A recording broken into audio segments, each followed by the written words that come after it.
Okay, तो आज हम लोग शुरुआत करेंगे बहुत इंटरेस्टिंग, बहुत इंपॉर्टेंट, बहुत बहुत बहुत इंपॉर्टेंट चैप्टर लाइट फिजिक्स का, class 10। So let's start this chapter light. Light में हम लोग क्या क्या पढ़ेंगे और क्या क्या है, पहले तो मैं ये बता देती हूँ लोगों को लाइट में क्या है। सबसे पहले लाइट चैप्टर में हम लोग को रिफ्लेक्शन के बारे में जानना है। कुछ फेनोमेना लाइट से जो ऑकर होते हैं, दैट इज फॉर रिफ्लेक्शन। सबसे पहले हम लोग को रिफ्लेक्शन के बारे में पढ़ना है। रिफ्लेक्शन के भीतर हम लोग को प्लेन मिरर पढ़ना है। प्लेन मिरर कैसी कैसी इमेजेस बनाता है, और स्पेरिकल मिरर के बारे में पढ़ना है। अब स्पेरिकल मिरर दो टाइप के हैं, उन दोनों से ही सारा किस्सा स्टार्ट होगा। स्पेरिकल मिरर दो टाइप के कौन से हैं? एक है कनकेव मिरर और एक कौन सा है? Convex mirror. कनकेव और एक कन्वेक्स मिरर, ठीक है। अब इनके भीतर क्या पढ़ने हैं? कनकेव और कन्वेक्स मिरर कैसे कैसे इमेज बनाते हैं, कहाँ कहाँ ऑब्जेक्ट रखने से कहाँ इमेज बन रहा है, कैसा इमेज बन रहा है, उसका नेचर क्या है, उसका साइज क्या है, उसका पोजीशन क्या है, ठीक है। और फिर स्पेरिकल मिरर के कुछ न्यूमेरिकल्स कि ऑब्जेक्ट अगर यहाँ रखा है तो बताओ इमेज का क्या डिस्टेंस होगा, फोकल लेंथ क्या होगा, फोकल लेंथ ये है, इमेज डिस्टेंस ये है, तो ऑब्जेक्ट कहाँ रखा होगा। तो ये कुछ सम्स रहेंगे। रिफ्लेक्शन चैप्टर के सम्स भी होंगे। रिफ्लेक्शन चैप्टर में हम लोग के रे डायग्राम भी इंपॉर्टेंट है। तो ये रिफ्लेक्शन क्या होता है, पूरा रिफ्लेक्शन जब कंप्लीट हो जाएगा तब एक टेस्ट होगा। रिफ्लेक्शन के बाद नेक्स्ट फेनोमेना हम लोग डिस्कस करेंगे रिफ्रैक्शन। रिफ्रैक्शन में भी सेम केस है। रिफ्रैक्शन में हम लोग को डिस्कस करना है नंबर 1 रिफ्रैक्टिव इंडेक्स क्या होता है, नंबर 2 स्पेरिकल लेंस के बारे में। लेंस कौन से पढ़ने हैं? वही दो लेंस पढ़ने हैं, कनकेव लेंस, कन्वेक्स लेंस, उनका रे डायग्राम, उनके न्यूमेरिकल्स, और लास्ट में चैप्टर एंड पावर। पावर क्या है? इस चैप्टर को कराने में वही उतना ही टाइम लगेगा जितना लाइफ प्रोसेस में लग रहा है, उससे ज्यादा ही लग सकता है क्योंकि इसमें न्यूमेरिकल्स भी हम प्रैक्टिस करते हैं, ठीक है। तो लाइफ प्रोसेस जितना लेंदी है ये भी उतना ही लेंदी है। लाइफ प्रोसेस जितना मेजर चैप्टर है, बहुत ज्यादा मार्क्स वाला रहता है, वो उसमें सेम लाइट के साथ भी वही लागू होता है। ये बहुत one of the biggest chapter है पूरा क्लास 10 का बुक में। तो लाइफ प्रोसेस में हम लोग लाइट से स्टार्ट करते हैं। देखो लाइट के बारे में हम लोग क्या जानेंगे। लाइट सबसे पहले number 1 light travels in straight line, ठीक है। तो इस ऑप्टिकल फेनोमेना को हम लोग डिस्कस करते हैं कि इस चैप्टर में हम लोग कौन सा ऑप्टिकल फेनोमेना पढ़ेंगे, रिफ्लेक्शन के बारे में पढ़ेंगे। व्हाट इज रिफ्लेक्शन, पहले ध्यान दो, रिफ्लेक्शन होता क्या है।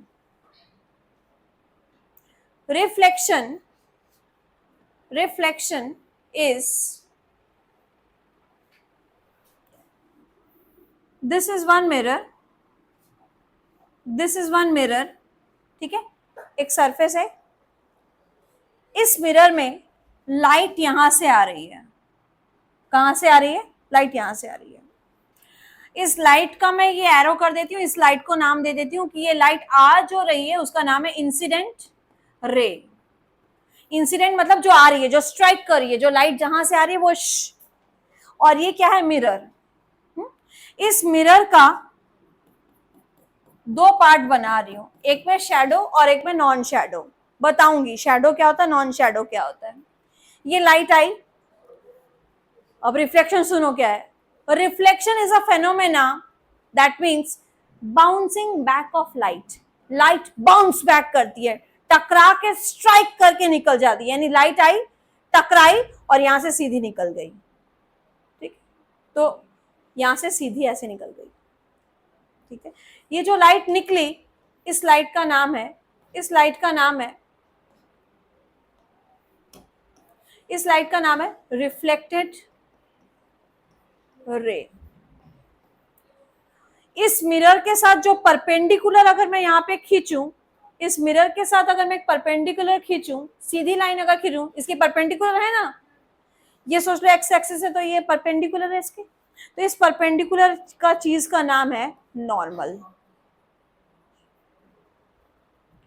अब इंसिडेंट, व्हाट इज रिफ्लेक्शन पहले बताती हूँ। रिफ्लेक्शन एक फेनोमेना है लाइट का, जिसमें इंसिडेंट लाइट, जो लाइट आती है वो टकरा के बाउंस बैक हो जाती है, वापस रिफ्लेक्ट हो जाती है, इसके नीचे नहीं जाएगी, बाउंस बैक हो जाती है, टकरा के रिफ्लेक्ट हो गई, आके रिफ्लेक्ट हो गई, ठीक है। जिस एंगल से वो आती है उसी एंगल से निकलती है, यानी नॉर्मल और इंसिडेंट रे के बीच का जो एंगल है उस एंगल को हम लोग बोलते हैं angle I, incident angle, angle of incidence, कुछ भी बोल सकते हो। ये जितना एंगल से आती है उसी एंगल से ये रिफ्लेक्ट भी होती है। नॉर्मल और रिफ्लेक्टेड रे के बीच के एंगल का नाम है रिफ्लेक्टेड एंगल या एंगल ऑफ रिफ्लेक्शन। तो एंगल आई हर समय एंगल आर के बराबर होता है, ठीक है। अब बताती हूँ शैडो और नॉन शैडो का मतलब क्या है। जहां शैडो होगा, मैं जहां पे भी शैडो बनाऊंगी इस चैप्टर में, वो नॉन रिफ्लेक्टिंग साइड होगा, वहां रिफ्लेक्शन नहीं होता। नॉन रिफ्लेक्टिंग साइड, ये मिरर का वो साइड है जहां रिफ्लेक्शन नहीं होता, और ये मिरर का वो साइड है जहां रिफ्लेक्शन होता है। तो मिरर जहां रिफ्लेक्ट होता है वहां पे रखा, लाइट आई, मिरर पे गिरी और मिरर से टकरा के फिर अगर चली गई तो उस फेनोमेना को हम लोग क्या नाम देंगे, रिफ्लेक्शन। तो what is reflection? Bouncing back of light. What is incident ray? The incoming ray is incident ray. What is reflected ray? The light which strikes back, that is reflected ray, or bounced back, that is reflected ray. What is incident angle? The angle between normal and incident ray. What is reflected angle? That is angle of reflection. ठीक है। Now इस reflection के कुछ laws हैं, वो law follow होने पड़ते हैं, लॉज ऑफ रिफ्लेक्शन। रिफ्लेक्शन के क्या लॉ हैं जो फॉलो होने पड़ते हैं? पहला लॉ बोलता है, number 1, the angle of incidence must be equal to angle of reflection. First law easy, angle I is equals to angle R, incident angle is equals to reflected angle, angle of incidence is equals to angle of reflection. First law clear. Second law, incident ray, जो ray incident ray आई, incident ray जो रे आई, incident ray, reflected ray जो light गई, जो रे गई, और normal, जो normal, all lie in the same plane. ये जहां पे हो रहा है काम, जो आई, जो गई, जो नॉर्मल, ये एक ही प्लेन में हो रहा है, एक ही प्लेन मतलब एक ही सरफेस पे हो रहा है, ठीक है। प्लेन आगे जाके 11th में सीखोगे, प्लेन का मतलब X Y plane, Y Z plane, तो एक ही प्लेन में होता है। ये नहीं कि इंसिडेंट रे यहां तक गई, रिफ्लेक्शन यहां से हुआ और नॉर्मल यहां तक, no, incident ray, normal and reflected ray all lie in the same plane, ठीक है। तो सारे कौन से हैं? सारे सेम प्लेन में होते हैं। तो एक बार हम लोग एक बार बुक से चेक कर लेते हैं। बुक आज मेरे पास डाउनलोडेड नहीं है, चेक करती हूँ इसमें है क्या। चला गया, हाँ है।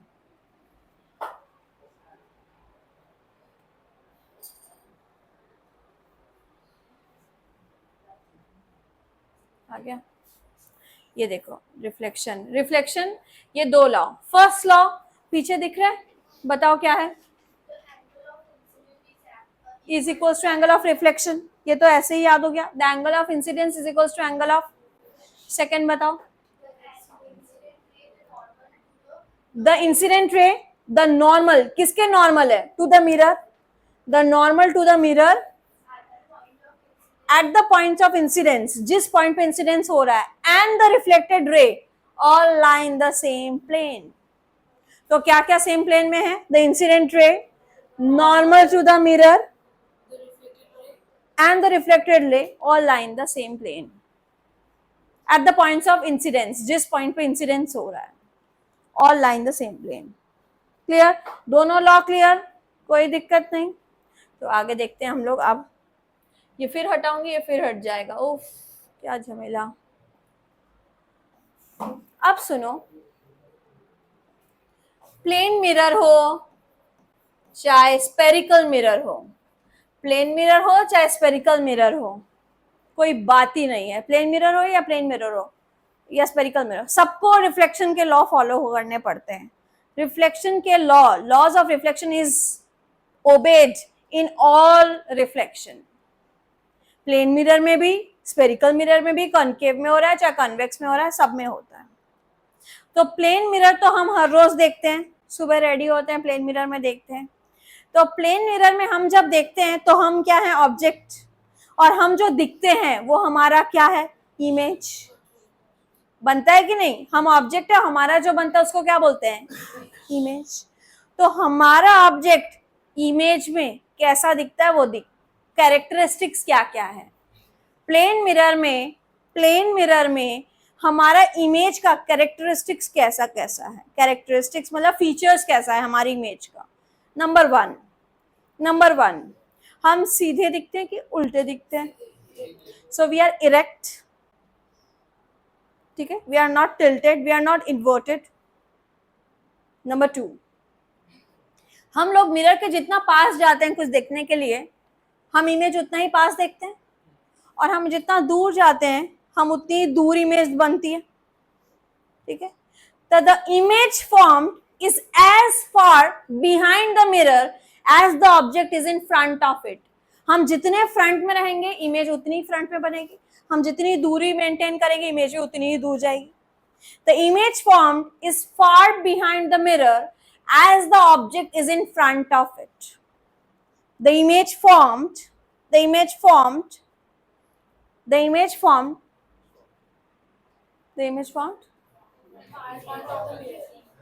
देख तो क्या बुक में जो लिखा है वही बताऊंगी। The image formed is as far behind the mirror, उतनी ही फार बनेगी, is as far behind the mirror as the object is in front of it, as the object is in front of it, जितना front पे होगा। Clear, ये point समझ आया। अब हमारा राइट हैंड उधर लेफ्ट बन जाता है और लेफ्ट उधर राइट बन जाता है। ध्यान से देखो, हम तो इधर राइट में हाई कर रहे हैं लेकिन हमारा इमेज तो ऐसे दिखा रहा है, यानी वो राइट हैंड इधर लेफ्ट बन गया है। Right become left, left become right in our image, यानी उसको बोलते हैं इन्वर्टेड नहीं, उसको बोलते हैं लैटरल इन्वर्शन। क्या बोलते हैं, ये है लैटरल इन्वर्शन, ठीक है। हाइट का इन्वर्शन नहीं है, लैटरल इन्वर्शन है, left become right, right become left. Clear, lateral inversion clear. अच्छा, और एक कौन सा पॉइंट बताई थी, इरेक्ट बताई, इरेक्ट के साथ जाएगा वर्चुअल और इरेक्ट। तो एक मिनट एक एक करके लिखते हैं। पहला कौन सा बताई, वर्चुअल एंड इरेक्ट। दूसरा बताया the image formed is as far behind the mirror as the object is in front of it, as the object is in front of it।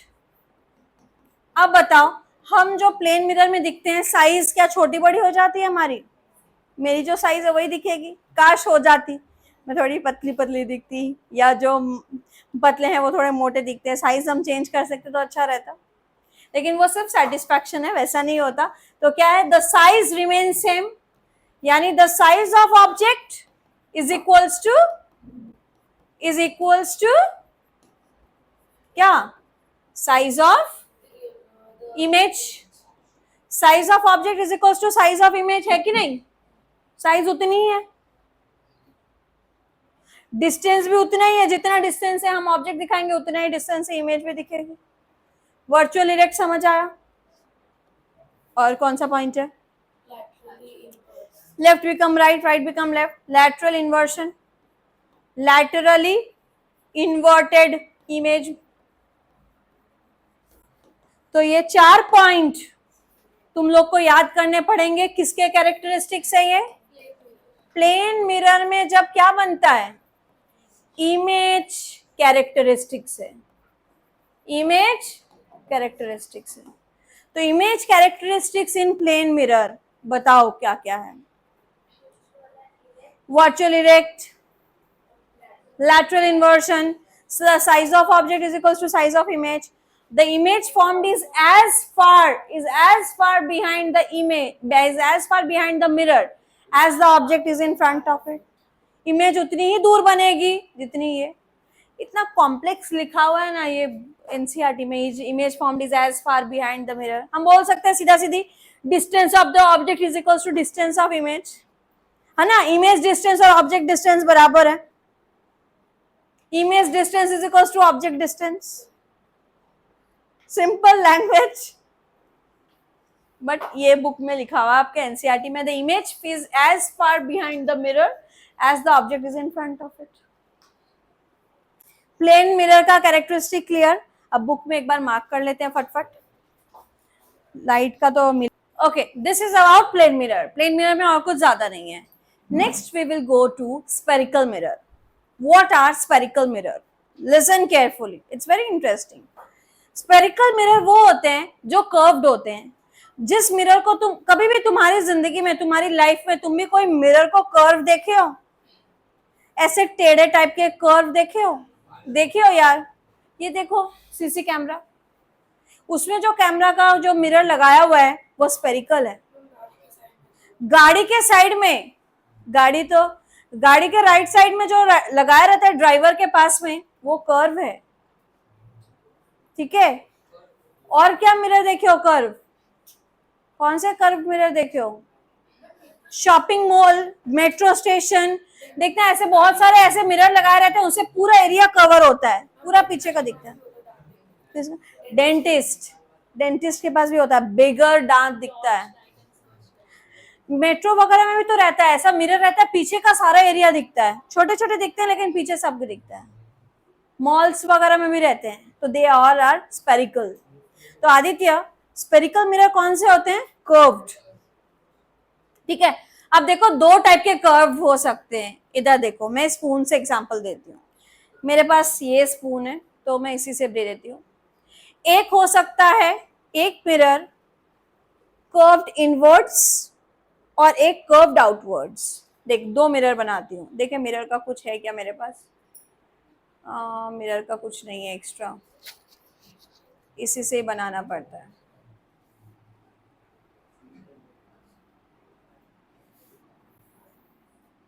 अब सुन, दोनों में क्या, इस मिरर में जो भी रिफ्लेक्शन होगी वो भीतर की साइड में रिफ्लेक्शन होगी. जो भी लाइट आएगी वो इस साइड में रिफ्लेक्ट करेगी. इधर कोई मतलब नहीं, चाहे लाइट आए नहीं आए, रिफ्लेक्ट नहीं होगा. अगर रिफ्लेक्टिंग साइड इनवर्ड्स है, भीतर में है, और बाहर शैडो बना देती हूँ, तो बाहर कौन सा साइड हो गया? Non reflecting side. तो सारी रिफ्लेक्शन किधर होगी? भीतर होगी. अगर रिफ्लेक्टिंग साइड इनवर्ड है तो उसका नाम है कनकेव मिरर. कौन सा मिरर होएगा ये? Concave mirror. तो if the reflecting side is curved inward, जो अगर रिफ्लेक्टिंग साइड कौन सा है, भीतर है कि बाहर? अगर इनवर्ड रिफ्लेक्शन हो रहा है तो उसको हम लोग बोलते हैं कनकेव मिरर. और अगर सारा रिफ्लेक्शन बाहर की साइड हो रहा है, भीतर की साइड में सारा नॉन रिफ्लेक्शन है, रिफ्लेक्ट नहीं होता है, सारा रिफ्लेक्शन बाहर की तरफ होता है, बल्ज्ड आउटवर्ड्स बल्ज्ड है, और सारा रिफ्लेक्शन आउटवर्ड से ही हो रहा है, सारा टकरा रही है, स्ट्राइक, तो उसको हम लोग कौन सा मिरर नाम देंगे? Convex mirror. तो ये दो टाइप का स्फेरिकल मिरर है. इनको स्फेरिकल मिरर क्यों बोलते हैं पता है? क्योंकि ये स्फेयर का ही एक पार्ट था जो आधा है. इसको मैं अगर पूरा करूंगी तो ये स्फेयर का पूरा पार्ट बन जाएगा. अगर इधर मैं पूरा करूंगी तो ये पूरा स्फेयर बन जाएगा. तो they are part of sphere. So name the mirror whose reflecting side is outwards. Name the mirror whose reflecting side is curved inwards. Clear? तो अगर भीतर की साइड में रिफ्लेक्शन हो रहा है, जो भी लाइट आ रही है, क्या हो रहा है, जो लाइट आ रही है वो रिफ्लेक्शन कर रही है, तो वो कौन सी मिरर है? कनकेव. और अगर जो लाइट आ रही है वो बाहरी रिफ्लेक्शन कर रही है, तो वो कौन सी मिरर है? कन्वेक्स. क्लियर? तो ये दो टाइप की हो गई हमारी, कनकेव और कन्वेक्स. अब देखो क्या इनके भीतर बोलो बोलो बोलो बोलो क्या। मैं इसको और थोड़ा और मुश्किल करके बना देती हूँ, चलो तुम लोग बताना मैं क्या बनाई हूँ।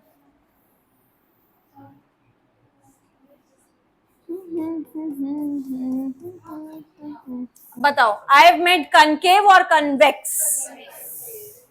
वेरी गुड, मैंने चीज घुमा दी। मैंने नॉन रिफ्लेक्शन भीतर वाले को कर दिया, रिफ्लेक्शन किधर होगा, सिर्फ इसी साइड होगा, तो ये बाहर की तरफ रिफ्लेक्शन हो रहा है, कौन सा है, कन्वेक्स। मैं दूसरा पैटर्न में बना सकती हूँ और दूसरा पैटर्न बना देती हूँ।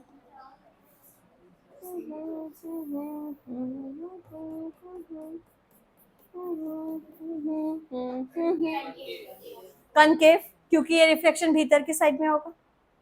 अब पूछो क्या पूछ रहे थे। ये कंफ्यूजन था कि मैंने ऐसे ड्राइंग देखा था, ऐसा ड्राइंग किधर क्या देखा था वो मत रहा, कॉन्सेप्ट क्लियर रखो कि अगर भीतर की साइड रिफ्लेक्शन हो रहा है तो कनकेव, बाहर की साइड रिफ्लेक्शन हो रहा है तो कन्वेक्स। क्लियर। अब चलो इसके पॉइंट्स याद रखते हैं कि क्या क्या है। ये मैं शॉर्ट्स भी बना दूंगी, नहीं तो मिस्टेक करोगे। सबसे पहले कनकेव के सारा पॉइंट्स बताती हूँ, ठीक है। पहले बताना कौन सा मिरर मैंने ड्रॉ की हूँ।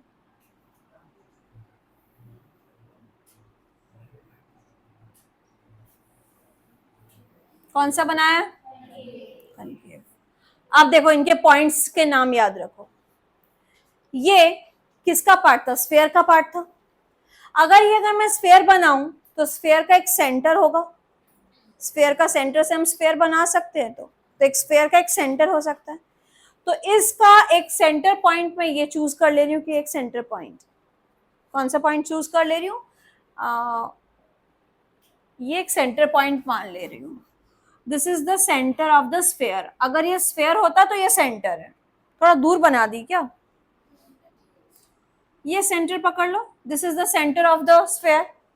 तो इसको हम लोग नाम देते हैं सी। इस सी का मतलब है centre of curvature, centre of curvature. Clear. बाबू सुनो, इस मिरर का बीचों बीच जो पॉइंट होगा, बीचों बीच जो पॉइंट होगा उस पॉइंट का नाम है पी, पोल। क्या नाम होगा, पोल। तो पी फॉर पोल, ठीक है। सेंटर ऑफ कर्वेचर और पोल के इनका बीचों बीच जो पॉइंट होगा उस पॉइंट का नाम होगा फोकस, प्रिंसिपल फोकस। यहां सारी लाइट रिफ्लेक्शन के बाद फोकस में मिलती है, ठीक है। आगे फोकस में पढ़ेंगे क्या, এখন না অনেক ব্যাপার আছে। तो सेंटर ऑफ कर्वेचर, फोकस, पोल। अब मुझे बताओ इसका लेंथ और इसका लेंथ बराबर होता है कि नहीं होता है, बराबर। यानी CP is double of dash. CP किसका डबल है, सीपी इज डबल ऑफ, हाँ एफ पी का डबल होता है या फिर सी एफ का भी डबल होता है, किसी का भी। क्लियर। अब ये जो तीनों, एफ का नाम लिख देती हूं, क्या नाम बताया मैंने, प्रिंसिपल, प्रिंसिपल फोकस। अब इन तीनों से जो एक इमेजिनरी लाइन अगर मैं कोई पास करना चाहूं तो इमेजिनरी लाइन का नाम मैं नाम दे देती हूं प्रिंसिपल एक्सिस। तो इस इमेजिनरी नाम का नाम क्या है बाबू, प्रिंसिपल एक्सिस। इसका नाम क्या दूं, कुछ दे दूं, ए। ये तो इमेजिनरी है, एक कितनी भी बड़ी हो सकती है, तो मैं इसको ए भी नाम देके इसको लाइन सेगमेंट नहीं बनाना चाहती, इट्स अनएंडिंग।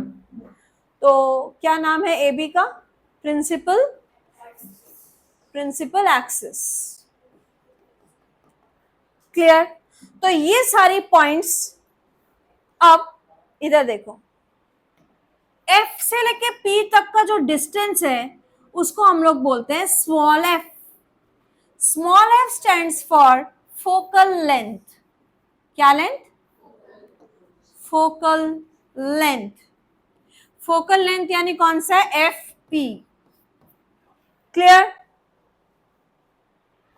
सी से लेके पी तक का जो डिस्टेंस है इसको हम लोग बोलते हैं capital R, radius of curvature. देखो ये रेडियस ही तो है स्फीयर का, तो R stands for radius of curvature. Radius of curvature कौन सा है बाबू? C P. तो बताओ रेडियस ऑफ कर्वेचर और फोकल लेंथ का क्या रिलेशन हो गया? r/2 इज इक्वल्स टू, तुम लोग खुद बताओ, r/2 is equals to small f। तो रेडियस ऑफ कर्वेचर को आधा कर दोगे तो फोकल लेंथ आ जाएगा, या फोकल लेंथ को डबल कर देंगे तो रेडियस ऑफ कर्वेचर आ जाएगा। तो वापस बोल रही हूँ, ये कौन सा मिरर बनाया? कॉनकेव। कॉनकेव मिरर का बीचों बीच पॉइंट का नाम क्या है? Pole. Centre of the mirror is equals to pole. Now this mirror is a part of sphere and sphere has a center, so that center point is called center of curvature. We will name it as C. Now in between pole and center of curvature the midpoint is focus, where almost all the images after reflection meet at focus. सारा reflection के बाद focus में आएगा, so this point is called principal focus. The distance between center of curvature and pole is called radius of curvature. The distance between focus and pole is called focal length. Clear, clear, clear, clear. Now, the distance यानी ये diameter बोल सकते हो, यहां से लेके यहां तक, ये तो कोई एक distance होगा इसका, मिरर का।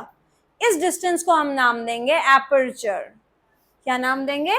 aperture। तो लास्ट एक बच गया था mn, तो mn stands for aperture, aperture। Clear? And radius of curvature को हाफ करने से क्या आया है? Focal length.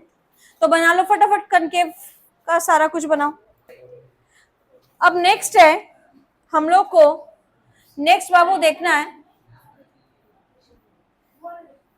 Convex mirror.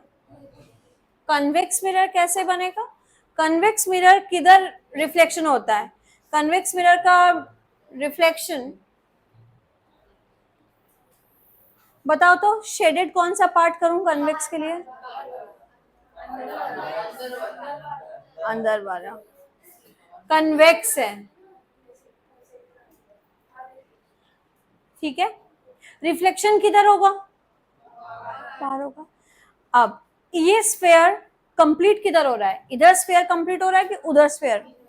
यानी सेंटर ऑफ कर्वेचर इधर बनेगा कि उधर बनेगा? इधर। यानी इधर बनेगा सी। पोल तो अपना ये है ही, बीचों बीच पॉइंट। पोल और सेंटर ऑफ कर्वेचर का मिड पॉइंट क्या है? Focus, principal focus. इन सबसे एक इमेजिनरी लाइन जो जाती है उसका नाम क्या है? प्रिंसिपल एक्सिस बना दिया। अब बताओ ये m और n का नाम क्या है? एपरेचर। p और f जो डिस्टेंस है वो क्या है? Focal length small f। और यहां से लेके यहां तक का क्या है? Radius of curvature. और रेडियस ऑफ कर्वेचर को अगर हाफ करूं तो क्या आएगा? Focal length. तो क्लियर हुआ? लेकिन इसमें बस एक ही चीज है, उसमें और इसमें ये फर्क है, उसमें ये फर्क है। इसमें अगर कोई भी चीज रिफ्लेक्ट करके आएगी, अगर आएगी तो रिफ्लेक्शन तो इधर ही हो जाएगा, क्योंकि अब इमेज कहाँ बनेगी? इमेज तो इधर ही बनेगी। तो इमेज अगर बनानी है तो मुझे यहां सब डॉटेड लाइन से बनानी पड़ेगी कि seems to meet at focus, appears to meet at focus। जैसे इसके पहले वाला जो मिरर बनाया था वो रिफ्लेक्शन किधर होगा? इस साइड में। यानी लाइट आई, टकरा के इधर से गई, मान लो फोकस बैठा इधर, तो जिधर टकरा के गई उधर ही फोकस है, तो हम सब बोल्ड लाइन से बनाएंगे। लेकिन कन्वेक्स में टकरा के तो चली गई, इधर सी एफ पी कुछ था ही नहीं, तो हम जिधर से लाइन जा रही है पीछे से डॉट डॉट खींच के लेके आएंगे, देखेंगे कि अगर होती तो वो कहाँ इमेज बनती। तो डॉट डॉट करके हम देखेंगे appears to meet at focus। ठीक है, तो ये केस में कन्वेक्स में बनाना है। पहले बना लो, फिर बाकी का बाद में समझाती हूँ कि हो क्या रहा है। कन्वेक्स का बनाओ और फिर डेफिनेशन सारा लर्न करना है।